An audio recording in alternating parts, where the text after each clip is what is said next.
If you were to fail at everything, what would you do?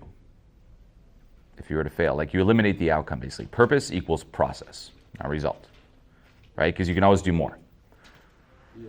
And that also will take away a bit of this fear in terms like your business, because what you're saying is like, I'm on my purpose and I'm doing well with the business as long as we are accomplishing this, or doing this much, or not falling back to this. And then you're on this yo-yo, like that, versus, no, purpose is just aligning myself with it. I can always do more, sometimes it'll be less, but as long as I'm aligned, I'm good to go. So if you were to fail at everything, what would you do? You would never make it. Say your business here, no matter what, you would never succeed. You'd be enough to survive, right? But you'd never make it big, you'd never succeed. Whatever you tried in life, you had a curse where you'd never succeed. What would you choose to do just for the enjoyment of doing it and not the result of succeeding? So that's a key perspective to sink into. On the flip side, you could say, what would you do if you had all the money in the world? It's impossible to make more. You have it all. What would you do if you had all the approval in the world? Possible to get more, you have it all. Okay, it kind of shifts you more towards, process. Another one is, what would you do, I think I mentioned this yesterday, what would you do if your parents passed away? Both your parents are dead, and say, you go through the grieving, so on and so forth, they're no longer there. How would you live your life? And this might show you again like how we might just sell out for a parent's approval. You just have like yeah, it's key. It's like, again, not in a sad, morbid way, but just say, if they weren't here, would the direction of what I'm doing and how I live and how I present myself, would it change at all, right? And don't self-attack over this. Like a lot of people feel like massive, I'd feel so relieved. It doesn't mean like, I'm a bad person. It just means, I'm quite run by this. Interesting. Okay. And then another one is, what would you do if, no one knew you, you disappeared from the memory of everyone. No one knew you, no one cared about you, and no one expected anything of you. Learn to fall in love with becoming, not arriving, but this work. And you're always going to be like in the becoming process of it. And then remember too, it's like back to the video game, right? Is future you going to have more skills, know more, so on and so forth? Yes. Will future you be a better person in terms of self-worth? No. And that's the thing. Don't go through life trying to justify your existence. Okay, that's what people do. They're born and everything they do in life is trying to prove that they're good enough to be alive, right? Good enough to be a person. Look, I did this, am I good enough? Like to the universe, to God, to whatever. No. You're born, you're good enough. You're not here to prove and justify, you're there to live.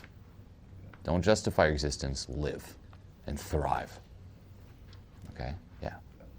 With all that, when do you say you're not taking action? So, at one point are you like, okay, I should be, I need to kick my own ass or something so that I'm doing what I should be. So that I love too. It's like, so technically, if you view it from this standpoint, you're still good enough if you don't take action.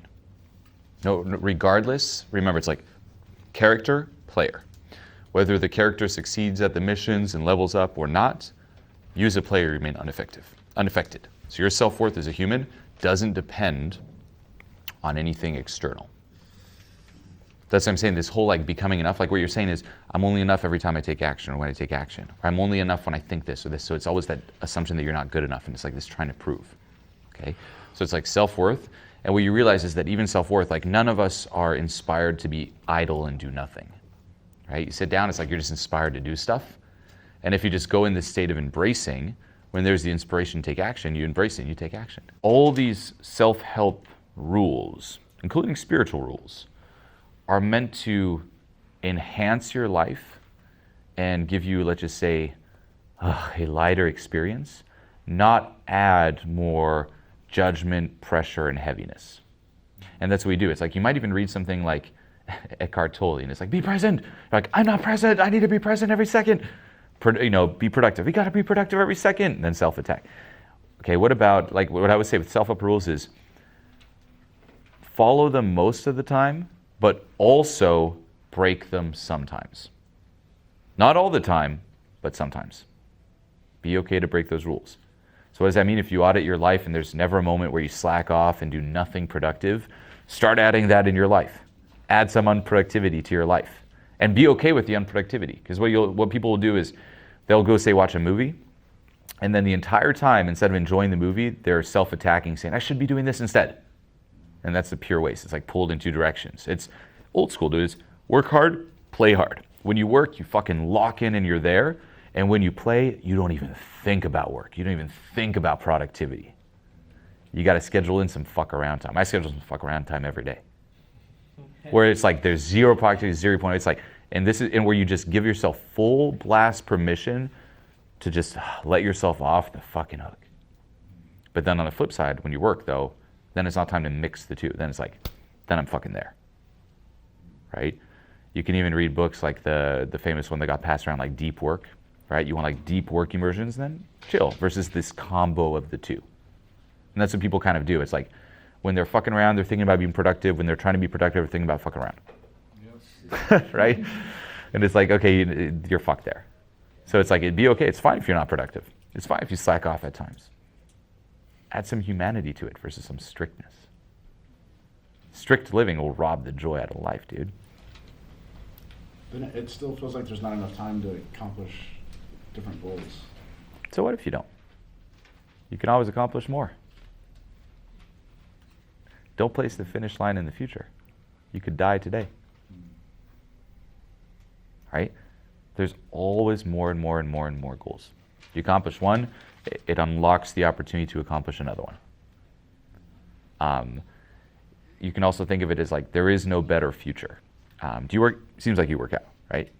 So when I first started getting back into working out, and it's like, it's now a joke, like I have a trainer, we always joke about this. It's like, every time you finish like one thing, so it's like we're doing this one fucking exercise, and at the end you're just like, fuck this, I can't wait to finish, right? It's like, you finally do the final rep, and you think like, I'm finally done, and it's like, okay, abs.